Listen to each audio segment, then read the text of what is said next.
Good afternoon, everyone, and welcome along to this LinkedIn Live with me, Justin York. Well, this afternoon, for the next 25 minutes, we're going to talk about the data stewardship trap, where we have responsibility without authority. So, data stewards are often expected to improve data outcomes, but they're not always given the authority, the time, the evidence, escalation routes, or support needed to influence the things that are creating those outcomes. And that is the data stewardship trap. That is responsibility without having authority. And that can be very, very frustrating for people who are trying to do their very best, as most people are. Most people or most organizations appoint data stewards because they want to have better data quality. And why wouldn't you? Even if you think your data is perfect, the chances are that it isn't. But they also want stronger governance, and they want clearer accountability in their organizations, in their functional areas. But then the strange thing is, something happens. The steward becomes the person that's raising the issues, gathering the evidence, chasing the actions, explaining impacts, and keeps the conversation moving along, keeps everybody engaged with what is happening. Now, none of that is wrong, and that's the kind of thing that they should be doing. We definitely need to make sure that we report the issues. We do follow things through. We keep the conversation moving. But alongside of that, they may not be able to make decisions, allocate resource, change processes, or maybe remove the blockers that are creating some of these issues. Now, when we think about decisions and allocating resource, typically they would be part of the data owner's role. However, inside their own little functional areas where they may have one or more data stewards, they could allocate some decision-making or delegate some decision-making ability to the data stewards localized inside that area. It's outside of there where they don't really have the ability to do anything. And that's where the stewards become trapped, because they're close enough to see the problem, but they're not empowered enough often to make the organization act to resolve the issues. And so what would that trap really look like? Well, they may be expected to identify the issues. And that's true. If they take note of any issues that are happening, they see any personally, one of their team comes and reports it to them, something like, I'm getting this recurring data issue. I'm having this problem occurring again and again. I'm having to fix it every week. They may be expected to gather the evidence, to look at the data, to figure out where they can, what is creating it? Where does the data come from in the first place? Where is that issue originating? Is it created inside their own department, or does it come into them from somewhere else? They'll be expected to support and maintain the standards, make sure that the principles are being followed, make sure people are testing the data's fitness for purpose before they use it in their organization or they're part of the function. Making sure that people are double checking the data before they commit it to their operational systems. They may also be expected to challenge poor practice. And again, you can do that inside your own particular part of the ship, in your own functional area. You can say, don't do that. We don't do that because whatever the reason is. We don't use workarounds like that because of this. We follow this process because of this. So you can challenge poor practice in your own environment. And yes, you'll be expected to chase actions, because if a plan has been put together to resolve an issue and you're part of that plan, or you're the originator of that plan, you may want to chase people to make sure that they're doing what they said they would do. And then we also have to escalate any recurring issues that we get. Now, they may not be able to make the decision. So internally, their own team, yes, they can. But if it's something beyond their boundary, then they can't make the decisions. They can't allocate resource specifically for the whole functional area. They can take somebody off a job inside their particular functional part of the department, but then they have to consider what's the priority of what we're taking them off to do against what's their workload and priority. And don't forget that we're always being asked to do a lot more with less, but still do it quicker. So people are under pressure all the time. They may not be able to stop workarounds, particularly if they're beyond their boundaries. Inside your own boundary, you can do what you want. You have the control, you have the power to do those things. But once you're beyond your own boundaries, then it becomes a negotiation almost to say, you know, I'm getting this problem, and I think it's a workaround that you created. And they might just say, well, go away because we're too busy. We're not going to mess about with that. We're just doing what we're doing. They probably won't be able to change the process. They're not going to be process owners. If there's a gap in the process or the operational reality no longer reflects what's written in the process, they can't change that, but they can report it. They can raise an issue about that process. They won't be able to remove blockers, particularly if it's something outside of their remit. So everything comes down to their responsibility, what they can do inside their part of the organization. And accountability, they can hold their own team accountable for actions, but they can't do anything for anybody else. There's no accountability beyond those boundaries. So this all creates frustrations for the data steward, because they can see what needs to be changed, but they don't have the conditions by which they can make any changes. So they become responsible for the problem, but they're not empowered to resolve it. So what are the common signs that we might see of these things, this happening, this responsibility trap? Well, we might find that the data steward becomes the fixer. Even within their own departmental area, maybe the data owner leans on them and says, look, you know, can you just fix that issue? Can you just fix that spreadsheet? Can we just keep doing this? Just, you know, we need to meet these targets or whatever it is. And that means that they're becoming part of the problem and not being part of the resolution of that problem. So if they're continually fixing issues, the organization isn't getting its own ecosystem fixed. And it's the ecosystem that underpins all of this. This is the solid foundations that you have, the data ecosystem. If that isn't functioning well, all of these things, all these little issues will be happening all over the organization. The next thing you might see is that data owners are not active. They're being passive. And passive data owners are no good to us because they're not making decisions. They're not allocating resource. They're not taking on other areas and saying, your area, your workaround is causing us problems. It's really impacting us and causing us extra work. None of those things are happening because the data owners are passive.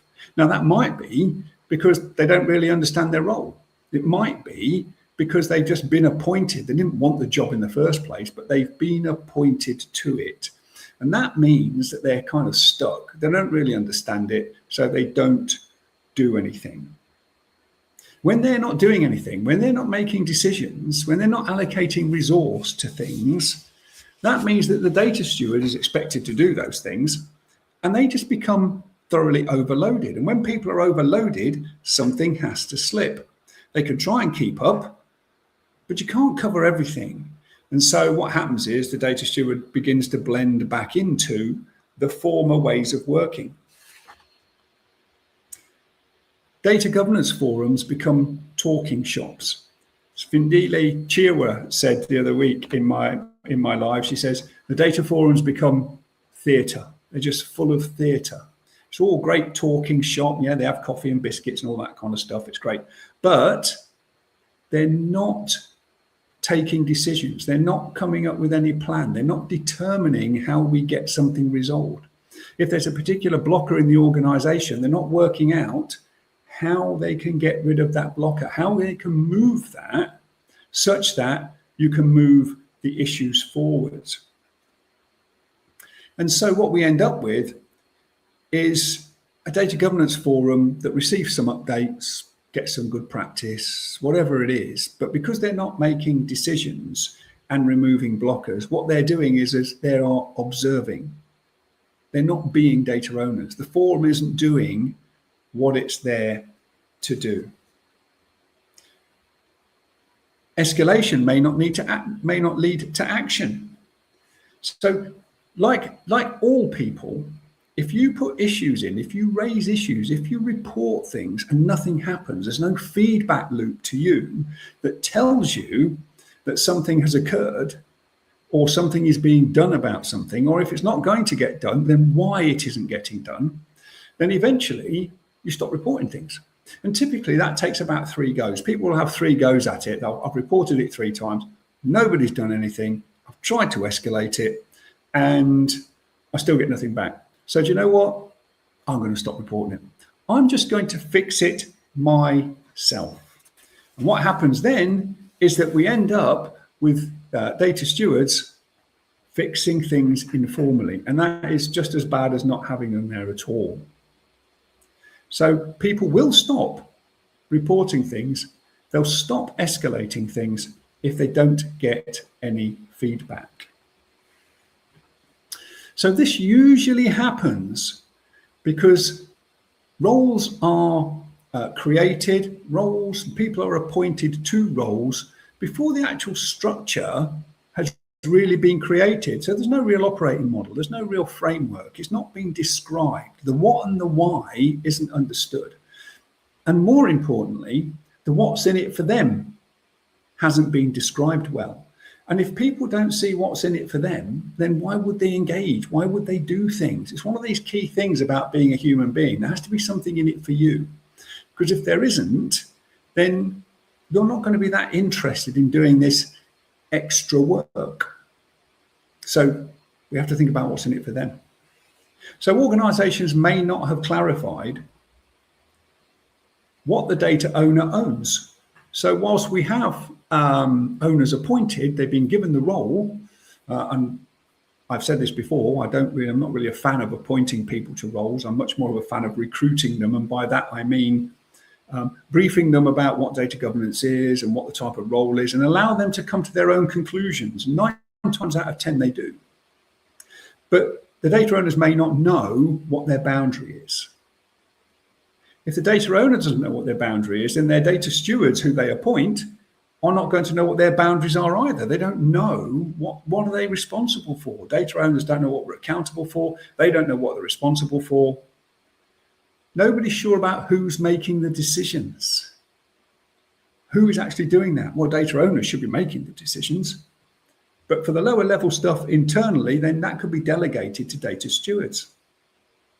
We may not know how data quality issues are prioritized. How do we prioritize these things? So internally, if the issue is just created inside your own functional area and it's completely under your control, then you can allocate resource, you can make decisions, you can do whatever you need to do. And you can prioritize it in amongst all your other work. But if it's not inside your remit, not inside your boundaries, then you can't do that. So we have to figure out how things get prioritized. And that can come down to things like criticality, business impact, risk, etc.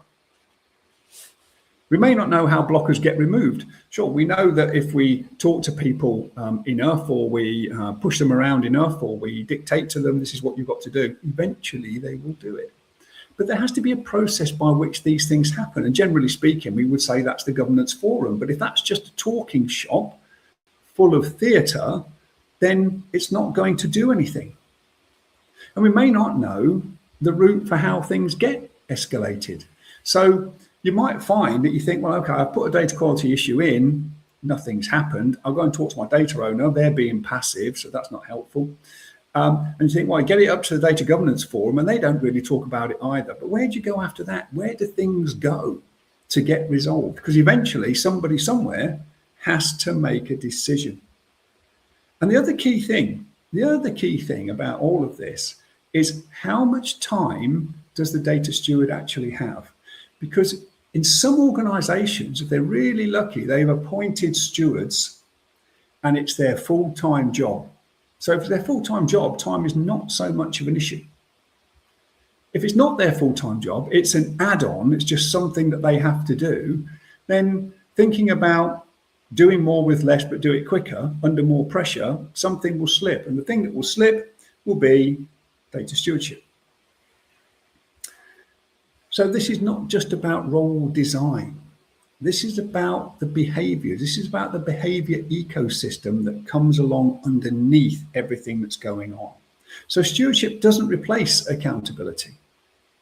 It supports it. So thinking about having come all this way through, why the trap happens, all those types of things. But what do data stewards actually need? Well, data stewards need clear responsibilities. They need to know what their job is, what it entails, what are their boundaries, what level of decision-making power have they got. Those responsibilities are absolutely essential, and they have to be written into some kind of instruction, whether it's in their day-to-day job description, whatever it is, it has to be written somewhere what their responsibilities are. They have to be given time to do the role, because if they don't have time, they will prioritize. It will be their priority that comes to the fore. And if that means doing more with less, but do it quicker, and I've got this report delivering, I've got all this time pressure of other jobs to do, then they're not going to be doing data stewardship. We need to be able to look at the evidence. So what evidence have we got for this quality issue? Where does it come from? Which system is it originating out of? Because until we've got that evidence, we don't really have a picture about what we can do about things. And in the same way, they need a clear set of escalation routes. They need to be told, and there needs to be a structure that says you get a data quality issue, you report it to this place, it will get triaged and prioritized and all that kind of stuff. You'll get some feedback that says it's going to get fixed in a month or 6 months, whatever it is. But if that doesn't happen, they need to know where they go to get something done. And they also need to know that they've got the support of their data owners. They need to know that if they go to a data owner, they're going to find an active data owner, somebody who's going to do something. They also need, finally, to be able to challenge poor practice. So you can challenge it inside your own part of the ship, that's fine. But can you challenge it elsewhere? Because if you can't challenge poor practice, all you're doing is documenting the problem.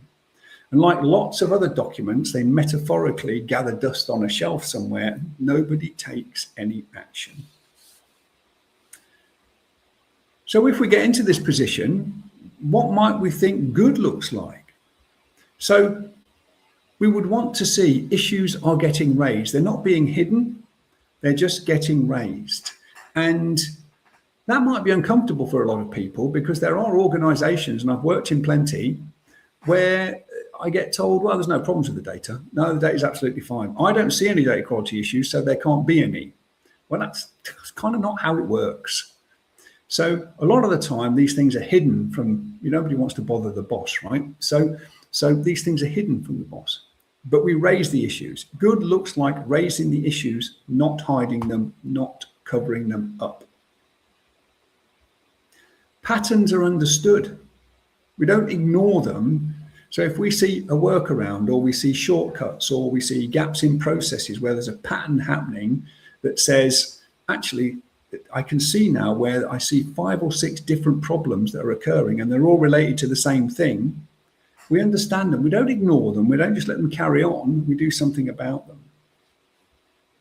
We find that owners are active. So we can go to them and they'll make a decision. They'll allocate resource. They'll take it further. They'll escalate it. They might even be interested and say, well, how's it going? What's going on with this? We had this issue before. Have we sorted that out yet? Decisions are made. It's really easy to defer decisions. Oh, I'll do that next week, or I'll do that the week after, or I'll do it at the end of the month, or I'll do it the 12th of never, which is where it mostly comes back to. But instead of that, people make decisions. They look at the evidence. They might not make it on the spot. That's true. But it's not deferring it for an extended length of time. And we don't recycle the blockers that we have. So, it's really easy. I've seen this a lot as well. It's really easy for a data owner to say, well, it's not really my problem, it's their problem. And it gets passed over to them. And they go, well, it's not my problem, it's their problem. And then that goes around to them. And eventually it comes all the way back round, but it's taken 3 months to do that. So we've gone nowhere. We're just recycling the problem. So we need to get rid of that mindset and start removing them. And the final thing that good looks like is we're not tactically fixing things anymore. We're not putting sticking plasters on things anymore. We're fixing things at source. We're making sure that the source of that data, the issue has been resolved. It may not be in your remit, but it is still something that should be fixed at source. It should not be being fixed locally forever, because that is a sticking plaster problem. So we don't want the steward to be the fixer of last resort, or in some cases, first resort. We don't want them to be the fixer. We want them to govern the data, have responsibility for the stuff that they own, be able to influence people inside their own remit, but not necessarily outside of it. But in a good organization where everybody understands how it works, then data stewards might talk to each other and say, look, we've got this particular problem, this is happening, that's happening. All right, I'll get onto that. I mean, it might not need escalating, but you still need that in the background. And good stewardship works when the organization supports the data stewards, not when the steward is carrying the whole organization on his back or their backs. So data stewards are critical to good data governance, but they can't do it on their own, regardless of how good they are, regardless of how much they understand about everything. They cannot do all of this on their own. It's not possible. If they're overloaded, ignored, or expected to fix everything, the answer isn't to try and get them to do more, to work harder. The answer is to look at the behavior ecosystem that's driving it. Because if your data stewards are carrying the problem, it usually means that the organization has not decided who owns the solution. So in the last 22 minutes or so, coming up to 23 minutes, we've had a chat around the data stewardship trap when we talk about responsibility without authority. And if any of this sounds familiar, your data governance may not be failing because the framework is wrong. It might just be a behaviors thing. So if it sounds familiar, drop me a comment, drop me a note, DM me, quite happy to talk about these things. Drop me a comment when you think about anything along the lines of this particular topic. Don't forget, I've got a diagnostic scorecard available. So if you want to look at your ecosystem, then I have the scorecard. All you have to do is put scorecard in the comments and I'll make sure you get the link to that. Other than that, join me next week at the same time, where I'm going to be talking about, do you really understand your data ecosystem? So thank you very much for your time. I hope it's been of use to you, and I'll see you next week for that discussion about understanding your ecosystem.